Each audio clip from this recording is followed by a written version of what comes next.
Donc je suis très content d'aborder avec vous ce sujet, qui est la thématique de la prédiction du risque dans les cardiomyopathies. C'est une problématique qui a fait énormément de progrès au cours des 20 dernières années, peut-être davantage sur la partie qui concerne la génétique, notamment grâce à tous les développements qu'on a pu observer, grâce à la démocratisation, l'utilisation plus large du séquençage haut débit, mais aussi via une meilleure caractérisation du phénotype. Alors, je vais vous faire l'affront de vous rappeler que les cardiomyopathies sont définies comme étant des pathologies primitives du muscle cardiaque, donc des atteintes myocardiques qui ne sont pas consécutives à une autre anomalie cardiovasculaire, qu'elle soit coronaire ou autre. Il y a eu des développements importants qui ont été effectués au cours des dernières années dans la prédiction pour chacun des sous-types de cardiomyopathie. Je vais aborder surtout les deux plus fréquentes, donc les formes hypertrophiques et les formes dilatées, peut-être même un peu plus les formes dilatées que les hypertrophiques, parce que c'est vraiment le champ pour lequel le plus de développements se sont opérés au cours des dernières années, et puis aussi parce qu'il y a une présentation un petit peu plus tard dans la journée sur la prédiction du risque rythmique dans la CMH. Et je vais aborder les aspects sous l'angle de la cardiologie adulte et évoquer, parce que malheureusement seulement évoquer, puisque la littérature est quand même beaucoup moins étoffée en ce qui concerne les formes pédiatriques. Alors tout d'abord, un point qui est fondamental, et c'est vraiment le point qui sous-tend tous les progrès qu'on a pu faire dans la prédiction du risque dans les cardiomyopathies, un point qui est fondamental est le fait que finalement, les cardiomyopathies, telles qu'on les définit, présence d'anomalies fonctionnelles anatomiques du muscle cardiaque qui sont primitives, correspondent finalement plus à un phénotype qu'à une maladie. Et l'essentiel des progrès qui ont découlé des développements en génétique résulte du fait que l'utilisation du séquençage haut débit a permis de génotyper une proportion importante de patients, d'avoir une solution moléculaire et de définir des cadres génétiques et des entités génétiques au sein desquelles on peut raisonner et développer ensuite des algorithmes de prédiction beaucoup plus efficaces. Et clairement, quand on prend les différents sous-types de cardiomyopathie, je vous disais précédemment que c'est pour les formes dilatées qu'on a fait le plus de progrès. C'est en grande partie lié au fait que les cardiomyopathies dilatées sont des entités extrêmement hétérogènes, avec beaucoup de causes acquises environnementales, et puis une grande hétérogénéité génétique, beaucoup plus que pour les formes hypertrophiques, où la forme principale, qui est la plus souvent diagnostiquée, qui correspond aux formes sarcomériques, est, elle, une entité globalement assez homogène. Quand on veut comprendre la problématique de la prédiction du risque, on peut revenir justement au phénotype et à l'expression de la maladie cardiaque chez les patients, avec le fait qu'il y a deux versants, je pense qu'il est important de dissocier. Intuitivement, comme on définit les cardiomyopathies par une atteinte du muscle cardiaque, ce qui vient à l'esprit en premier lieu, c'est l'atteinte cardiomyopathique, l'atteinte au fond du cardiomyocyte. Alors que pour un certain nombre de pathologies, il y a aussi une atteinte spécifique du tissu électrique. C'est un point qui est très important à mettre en avant parce que c'est un élément qui va conditionner aussi le rationnel pour certaines attitudes thérapeutiques de stratification du risque rythmique, notamment de mort subite, et les interventions thérapeutiques. L'atteinte myocardique peut conduire évidemment au développement d'une insuffisance cardiaque, qui est un des principaux risques pour les cardiomyopathies. Les cardiomyopathies représentent la première cause de transplantation en France. Mais également de mort subite de manière non spécifique, la fibrose myocardique, la réentrée, tous les mécanismes que vous connaissez. Et puis l'atteinte électrique aussi, de manière spécifique, peut être pourvoyeuse d'arythmie ventriculaire, et parfois de manière dissociée par rapport à l'atteinte myocardique. Dans une moindre mesure, il y a aussi un enjeu autour de l'accident vasculaire cérébral, mais je ne vais pas aborder ces aspects-là aujourd'hui. Et donc finalement, la problématique de la prédiction, elle concerne à la fois, en ce qui concerne le risque, la prédiction de l'insuffisance cardiaque et la prédiction de la mort subite ou des événements rythmiques, qui sont deux choses vraiment différentes. D'abord parce que l'atteinte myocardique, l'insuffisance cardiaque, est un événement qui est assez progressif. les patients ne développent pas une dysfonction systolique du jour au lendemain. C'est un processus qu'on voit se développer de manière même un peu inéluctable et parfois un peu désarmante au cours du temps. On voit là, notamment des paramètres comme la fraction d'éjection ou la quantité de fibrose au niveau myocardique se développer progressivement au fil des années, alors que la mort subite est beaucoup plus un événement aléatoire, stochastique, qui survient à un moment donné, après N battements normaux, physiologiques, cardiaques dans la vie d'un patient. Il y a un moment, un battement qui va déclencher peut-être chez un patient une fibrillation ventriculaire. Et donc on est face à un événement qui peut survenir de manière très aléatoire, parfois inattendue, parfois un peu plus attendue. Parfois il y a une certaine forme de déni aussi dans la prise en charge des patients par rapport au risque rythmique, de déni du risque réel des patients, parfois des praticiens qui prennent en charge les malades. On est face à des choses qui sont assez complexes. Et puis il y a une différence aussi dans l'enjeu de la prédiction par rapport à l'attitude thérapeutique qui est derrière. Par rapport à l'insuffisance cardiaque, on a le temps de voir les choses venir et puis on va utiliser des traitements, essentiellement les médicaments d'insuffisance cardiaque, pour lesquels on a un certain temps pour ajuster la prise en charge thérapeutique. Alors pour la mort subite, on est face à une décision, la prévention de la mort subite, qui est l'implantation d'un défibrillateur, et qui a un enjeu beaucoup plus important, une morbidité beaucoup plus importante, notamment pour les patients en pédiatrique. Donc vous voyez que les problématiques ne sont pas tout à fait les mêmes. Après, pour comprendre les enjeux de la prédiction, il faut aussi revenir, je crois, à la physiopathologie des cardiomyopathies. Donc, contrairement aux cardiopathies congénitales, il y a une très forte représentation de la composante génétique dans le développement des cardiomyopathies, et notamment de la composante monogénique. Également, la composante oligogénique, polygénique, mais le monogénique est très fortement représenté. Il y a également des facteurs épigénétiques qui peuvent rentrer en compte. Et puis des facteurs, on peut les appeler environnementaux, acquis.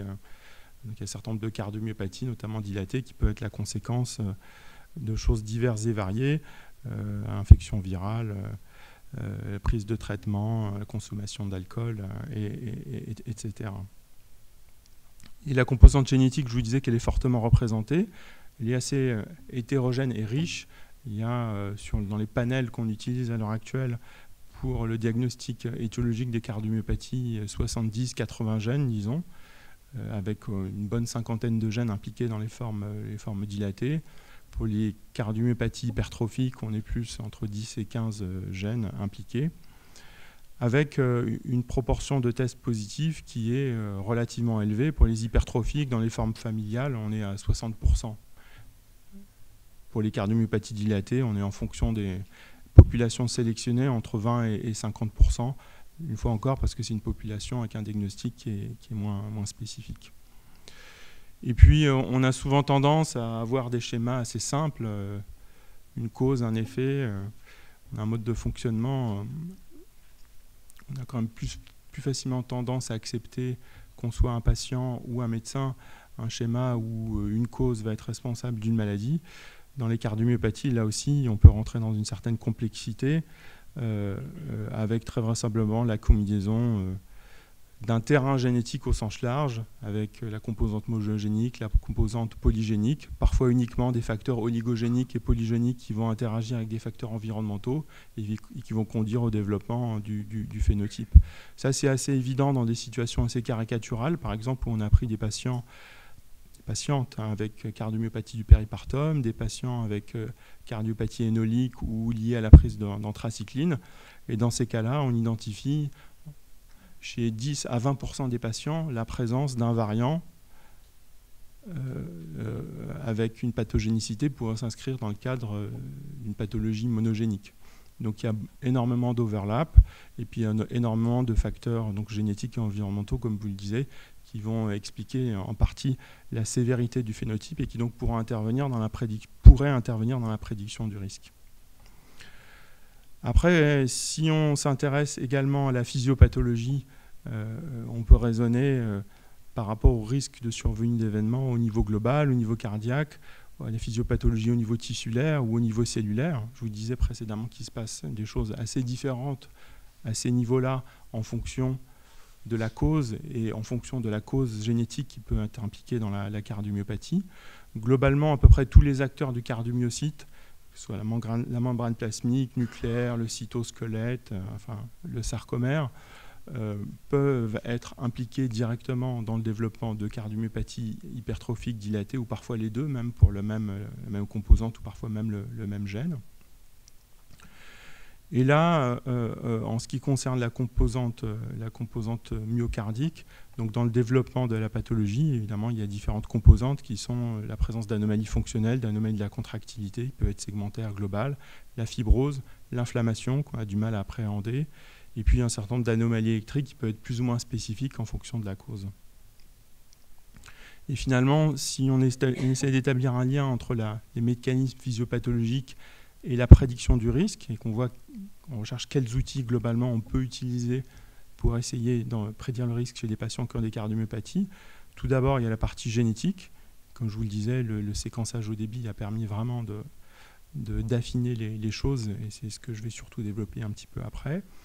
Par rapport à la composante épigénétique, on en est, je pense, encore à ses balbutiements. Il n'y a pas réellement de place en routine, un certain nombre d'études cliniques intéressantes, mais pas d'application dans la prise en charge des patients au quotidien. En ce qui concerne les facteurs environnementaux, il y a un vrai potentiel, mais on a quand même un défaut de validation. Ils sont probablement très spécifiques du type de cardiomyopathie impliquée. Par exemple, on sait que dans les dysplasies rythmogènes du ventricule droit, les sports de compétition ont un effet délétère, dans d'autres formes de cardiomyopathie dilatée aussi. L'application concrète pour évaluer le risque et envisager la prédiction du risque sont vraiment très à la marge. Après, il y a la caractérisation évidemment du phénotype, avec un certain nombre de progrès aussi qui ont été faits en imagerie, notamment en IRM cardiaque. Et puis il y a également un certain nombre d'outils en médecine nucléaire qui sont en train de se développer, qui peuvent permettre d'identifier la présence de développement de fibrose in vivo qui pourrait être utile dans les années à venir. Et puis en électrophysiologie, évidemment, il y a des progrès considérables qui ont été faits avec des applications spécifiques au champ des cardiomyopathies. Je vous disais que la génétique a vraiment joué un rôle considérable au cours des dernières années pour améliorer la prédiction. Quand on lit les recommandations qui concernent l'utilisation du test génétique dans les cardiomyopathies, très longtemps on est resté sur l'idée que finalement faire un test génétique n'était utile que pour pouvoir expliquer au patient pourquoi il était malade et pour pouvoir dépister ses apparentés. Et il y avait une ou deux pathologies pour lesquelles on envisageait la possibilité éventuellement d'évaluer le pronostic, de stratifier le risque chez les patients. Dans les dernières recommandations qui ont été publiées, vous voyez que pour les cardiomyopathies dilatées, on a mis très fortement en avant le bénéfice potentiel pour évaluer le pronostic des patients du test génétique, dans une moindre mesure pour les CMH et pour les autres formes de cardiomyopathie. Donc c'est vraiment quelque chose il y a eu un cheminement au cours des dernières années, et on est encore un petit peu, je pense, dans une période de transition par rapport à l'implémentation de la génétique en routine. Par rapport à la prédiction du risque, je pense qu'il est important de dire un mot aussi de statistique, même si c'est quelque chose qui a tendance à faire un petit peu peur. D'abord, les données que l'on analyse ou que l'on a analysées principalement dans le champ de la cardiomyopathie au cours des dernières années et qui ont permis d'avancer donc dans la stratification et la prédiction sont essentiellement des données de registre, donc surtout des données rétrospectives avec toutes les limites inhérentes, un faible nombre de données, un certain nombre de difficultés pour avoir des données exhaustives avec des larges effectifs. À partir de ces données-là, pour développer des modèles de prédiction du risque, il y a eu des approches séquentielles qui ont été mises en place. Tout d'abord, on a utilisé des modèles de survie classiques, type modèle de Cox, Fine-Gray, qui sont des modèles qui ont permis d'identifier des facteurs indépendants associés à la survenue d'événements, que ce soit surtout la mort subite, parfois l'insuffisance cardiaque. Donc essentiellement des approches semi-quantitatives où pour un facteur présent qu'on identifie, on est capable d'associer un hazard ratio et donc un niveau de risque relatif. Ultérieurement, ont été développés des modèles de prédiction du risque, cette fois-ci quantitatifs, des scores. Ce sont les Anglais qui ont ouvert la marche avec la cardiomyopathie hypertrophique chez l'adulte, qui ont l'avantage par rapport aux approches des modèles de Cox de donner une estimation cette fois-ci quantitative du risque une estimation à 5 ans, le plus souvent, du risque d'événements, notamment de mort subite. Et il existe un certain nombre de marqueurs pour évaluer la fiabilité, la robustesse des outils développés, qui est très hétérogène, d'une pathologie à l'autre. Et puis la dernière étape, qu'on peut rapprocher aux aspects statistiques méthodologiques, c'est finalement l'interprétation qu'on fait des résultats et les messages qu'on souhaite délivrer, recommander aux praticiens qui prennent en charge les patients. Alors là, notamment par rapport à l'approche quantitative, on est face à un sujet qui est très, très discuté, très controversé. Quand les premiers résultats du registre, des données de prédiction du risque de mort subite dans la CMH ont été publiés, il y a eu une réunion de groupe d'experts. Je crois qu'il semble que ça a été une des réunions les plus controversées, les plus débattues, tout simplement parce que décider d'implanter un défibrillateur à un patient, souvent jeune, sur un niveau de risque donné, repose sur une appréciation hautement subjective du risque. Vous-même, quel risque accepteriez-vous quel risque de mort subite à 5% accepteriez-vous? 3%, 5%, 7%, et établir un seuil qu'on applique ou qu'on propose d'appliquer à une majorité de patients, c'est extrêmement difficile. Et donc finalement, il y a eu des seuils de 4 à 6% pour la CMH qui sont retenus. Par rapport au seuil de 6%, il y a la moitié des experts présents qui étaient insatisfaits parce qu'ils trouvaient que le seuil était trop haut, l'autre moitié qui était insatisfait parce que le seuil était trop bas. Et c'est un consensus qui a été retenu finalement pour certaines raisons scientifiques et puis aussi parce que c'est ce qui est permis finalement, qui correspondait à la médiane par rapport à ce que les uns et les autres ont suggéré. Mais c'est un seuil qui est hautement critiquable ou discutable. Et là, on va rentrer probablement dans les années à venir à une étape d'uniformisation, puisqu'il y a un certain nombre de pathologies pour lesquelles on a développé des équations, des scores. Et en fonction de la pathologie, on n'a pas utilisé les mêmes seuils, on n'a pas recommandé les mêmes seuils pour proposer l'implantation d'un défibrillateur, ce qui peut paraître quand même un peu étonnant. Ce qui est en partie lié au fait que dans les différentes études, les événements qu'on prédit ne sont pas exactement les mêmes. Parfois, c'est la mort subite, parfois, c'est une tachycardie ventriculaire, finalement pas si mal tolérée. Donc, la signification du niveau de risque n'est pas forcément la même.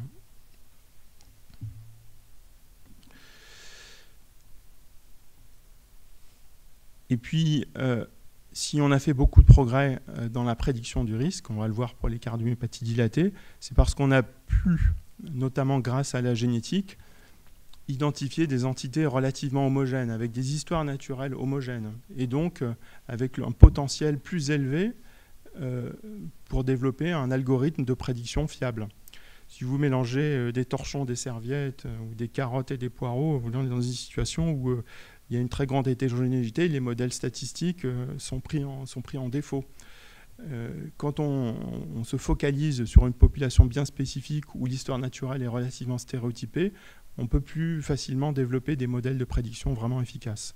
Et ça, la génétique a permis d'identifier des entités, des maladies, et donc des niveaux de risque assez homogènes et des histoires naturelles homogènes, et donc des prédictions plus efficaces. Voilà, donc c'était des considérations assez générales autour de ces approches de modélisation du risque dans les cardiomyopathies. Je vais rentrer un petit peu plus dans le détail avec les formes hypertrophiques et dilatées. Je commence avec les formes hypertrophiques. Ce sont les formes finalement pour lesquelles il y a peut-être moins de choses à faire, moins de messages intéressants. Par rapport à la prédiction du risque de développer une insuffisance cardiaque, il y a très peu de choses, il y a eu très peu de modélisation. L'essentiel des modèles en plus sont souvent écrasés par soit la présence de fibrose, d'une dysfonction systolique, d'une FEVG basse. Il n'y a pas un très grand intérêt des modèles des prédictions. Par contre, pour l'insuffisance cardiaque. Par contre, évidemment, sur le versant mort subite, c'est là où il y a eu le plus de développement et c'est là où il y a une valeur ajoutée la plus importante des modèles pour la prédiction du risque. Alors là, typiquement, j'évoquais le score qui a été développé dans la cardiomyopathie hypertrophique par nos collègues anglais il y a quelques années. Je pense que ça a été un progrès considérable dans la stratification du risque, notamment par rapport aux approches par facteur de risque qui avaient été développées auparavant, qui continuent à être beaucoup utilisées, notamment par nos collègues nord-américains, qui, de manière assez étonnante, pour beaucoup d'entre eux, y compris dans des centres tertiaires, préfèrent utiliser l'approche par facteur de risque parfois que l'approche quantitative. Peut-être aussi parce qu'ils ne sont pas à l'origine du développement du score. C'est malheureusement... Et donc la génétique pour la cardiomyopathie hypertrophique, déjà, elle peut permettre de valider le fait que le patient a une forme sarcomérique et pas une forme syndromique ou une forme un petit peu à part de cardiomyopathie. Et puis le score qui a été développé et qui a secondairement été validé dans des populations pédiatriques a considérablement amélioré la prédiction. Je vais terminer avec une certaine diapositive qui montre le rendement des différentes approches telles qu'on peut les utiliser. Et ça a été un progrès vraiment considérable. À côté du score qu'on utilise, qui est vraiment la première étape dans l'estimation du risque, il y a un certain nombre d'éléments d'information génétique qui peuvent être utiles pour affiner les choses. Il y a certains variants, T1, T2, le fait qu'il y ait plusieurs variants présents, un certain nombre d'autres facteurs qui peuvent aussi contribuer à affiner le risque une fois qu'on a une idée du niveau de risque de base. Je vais accélérer parce que j'ai pris du retard. Et donc là où il y a le plus d'intérêt, où il y a eu le plus de développements qui ont été faits par rapport à la modélisation du risque, c'est vraiment en ce qui concerne les cardiomyopathies dilatées. Là, vous avez une étude qui a été menée par des collègues espagnols qui ont décortiqué une cohorte de 1000 patients avec cardiomyopathie dilatée qui ont été génotypés, qui ont pu montrer déjà d'emblée que les patients présentant un variant pathogène avaient globalement tendance à avoir un niveau de risque plus élevé à la fois sur le risque en ce qui concerne l'insuffisance cardiaque et la mort subite. Et en rentrant un petit peu plus dans le détail, en s'intéressant au type de variant présent, à la structure cardiaque concernée, le sarcomère, la membrane, ils ont pu montrer qu'il y a une certaine hétérogénéité qui existe dans l'expression de la maladie, que ce soit le risque rythmique ou le risque d'insuffisance cardiaque, et y compris dans la réponse au traitement. Il y a certains variants qui sont associés parfois à un remodelage positif, parfois à une normalisation de la FEVG, alors que certains variants évoluent de manière inéluctable vers l'insuffisance cardiaque terminale. Donc ça, c'est le tableau général en ce qui concerne le génotypage et la stratification du risque. Et donc, au cours des 15 dernières années, avec la génétique, on est passé finalement d'une stratification du risque assez générale, assez globale, qui reposait simplement sur l'application des recommandations de prise en charge de l'insuffisance cardiaque, de prévention de la mort subite de manière non spécifique, au développement, finalement, de stratégies beaucoup plus fines d'estimation du risque, basées sur une meilleure caractérisation des populations, en fonction des causes génétiques, inflammatoires, et dans les causes génétiques, les causes certaines qui pouvaient être plus arythmogènes que d'autres.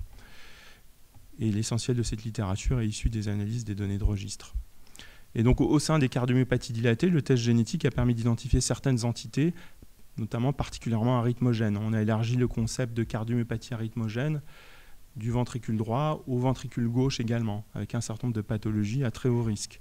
Notamment, la première pour laquelle on a vraiment montré qu'il pouvait y avoir un risque rythmique particulièrement élevé pouvant justifier l'implantation d'un défibrillateur, ce sont les laminopathies, qui sont des pathologies génétiques dues à la présence de variants dans ce gène, et les MENA, autosomiques dominantes, qu'on connaît depuis un peu plus de 20 ans. La description initiale avait été faite par notre équipe il y a un peu plus de 20 ans. Et ce sont des pathologies pour lesquelles assez vite on a pu montrer qu'elles étaient extrêmement arythmogènes, c'est-à-dire avec un risque de mort subite beaucoup plus élevé que pour d'autres formes de cardiomyopathie dilatée, et puis surtout la survenue d'événements rythmiques, parfois alors même que la fonction systolique était normale et avant même l'apparition de la fibrose. Et ce sont les premières pathologies pour lesquelles on a vraiment individualisé une stratégie spécifique d'implantation de défibrillateurs à côté de la stratégie classique qui consiste à implanter les patients avec moins de 35% de fraction d'éjection. Stratégie qui a pu être vraiment affinée au cours du temps avec d'abord une approche par facteur de risque telle que je pouvais l'aborder, avec un certain nombre de choses simples, le sexe masculin, le type de mutation, une FEVG un peu diminuée et la présence de tachycardie ventriculaire non soutenue. Et puis plus récemment, notre équipe a développé un score qui permet un petit peu comme le score de la cardiomyopathie hypertrophique d'évaluer de manière quantitative le risque pour les patients d'avoir un événement rythmique et donc potentiellement d'être éligible pour un défibrillateur. Et donc la manière dont toutes ces informations issues de la littérature dans le champ des cardiomyopathies dilatées par rapport au niveau de risque spécifique par pathologie est implémentée dans une prise en charge de soins la suivante. La première étape, évidemment, quand on suspecte une cardiomyopathie, est de faire le diagnostic positif de CMD, CMH ou autre cardiomyopathie, d'effectuer un bilan étiologique qui comprend de plus en plus un test génétique de manière systématique pour la CMH, la DVDA et pour la cardiomyopathie dilatée, pour une proportion toujours croissante de patients. Les principaux critères maintenant sont l'âge, les antécédents familiaux, la sévérité au plan rythmique et la sévérité en ce qui concerne l'insuffisance cardiaque. Et puis en fonction du cadre diagnostique dans lequel on est, telle pathologie, ou parfois malheureusement aucune pathologie identifiée, eh bien on va dérouler une stratégie de prise en charge vraiment spécifique qui va et une stratégie de stratification du risque vraiment individualisée. C'est mon avant-dernière diapositive. Des progrès considérables ont été faits. On a pu, pour différentes portes d'entrée phénotypiques et ou génotypiques de cardiomyopathie, identifier des cadres avec des algorithmes qui ont été développés. Et finalement, on peut se demander quel est le rendement des approches qu'on utilise à l'heure actuelle. Le rendement est assez décevant, finalement. Quand on prend l'exemple de la cardiomyopathie hypertrophique chez l'adulte, et qu'on prend le seuil consensuel de 6%, où on décide d'implanter à peu près tout le monde, et qu'on voit d'un côté la sensibilité, c'est-à-dire quelle proportion des événements on arrive à prédire, et donc on est à 50%, alors que c'est le seuil élevé. Hein. Et quand on examine la proportion de patients chez qui on a décidé d'implanter un défibrillateur sur ce seuil qui reçoit effectivement un traitement au cours des 5 ans qui suivent, on est à moins de 10%. C'est-à-dire qu'il faut implanter au moins 10 patients avec un défibrillateur pour prévenir possiblement un événement. Si on prend l'approche par facteur de risque qui est toujours utilisée, je vous disais, par beaucoup de praticiens, notamment aux États-Unis, on a une sensibilité de 38%. C'est-à-dire qu'on rate l'essentiel des événements. Il n'y a que 7% des patients qui reçoivent un traitement. Pour la CMH pédiatrique, finalement, les choses ne sont pas si mauvaises, même si on est sur des effectifs plus faibles, une population plus hétérogène. On est autour d'une sensibilité, dans la principale étude publiée, autour de 70%. Et à peu près 10%, un peu plus de 10% des patients avec un choc. Si on prend la cardiomyopathie avec le seuil des recommandations non spécifiques de 35%, vous voyez qu'on a une sensibilité de 30% seulement. C'est-à-dire que l'essentiel des événements passe sous les radars. Et il y a autour de 10% des patients qui reçoivent un choc approprié dans les derniers essais. Pour les laminopathies, qui est une pathologie plus rare, mais bien individualisée, assez homogène, en prenant un seuil assez élevé de 10%, qui est celui qui a été retenu dans les dernières recommandations, on prédit 88% des événements. Et avec un seuil de 5%, on prédit quasiment tous les événements, ou de 6%. Et il y a 40% des patients qui reçoivent un traitement approprié. Donc vous voyez qu'on a un rendement qui est bien meilleur, tout simplement, probablement parce qu'on est face à une maladie vraiment clairement caractérisée et homogène. Les perspectives, alors comment essayer encore d'améliorer la prédiction dans le champ des cardiomyopathies? Il y a toujours ce travail de démembrement, d'identification d'entités homogènes qui est en cours, et puis il y a une mutualisation des données qui va être nécessaire de plus en plus avec le développement de registres internationaux et peut-être mondiaux. L'utilisation des objets connectés, j'en ai pas parlé, donc ce sont des approches rythmologiques. La caractérisation du background génétique, probablement de manière spécifique à telle ou telle pathologie, un certain nombre de facteurs génétiques qui vont moduler la sévérité de l'expression.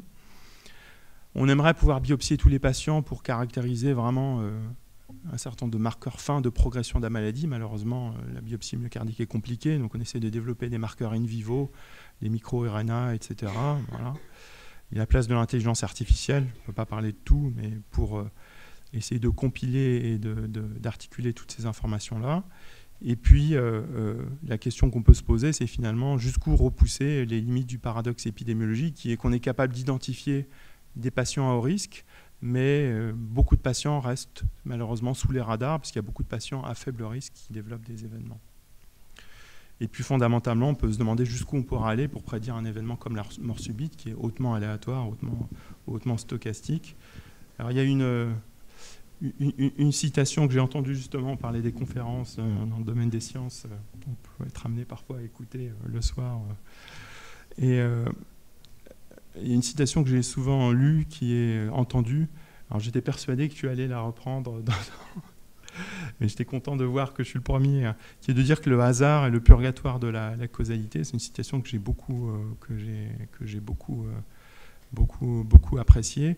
Et effectivement, notamment dans le domaine de la mort subite, il va nous rester toujours, je pense, plus que pour l'insuffisance cardiaque, une certaine part de hasard, une certaine une certaine difficulté incompressible à arriver à obtenir une prédiction des événements totalement satisfaisante. Merci.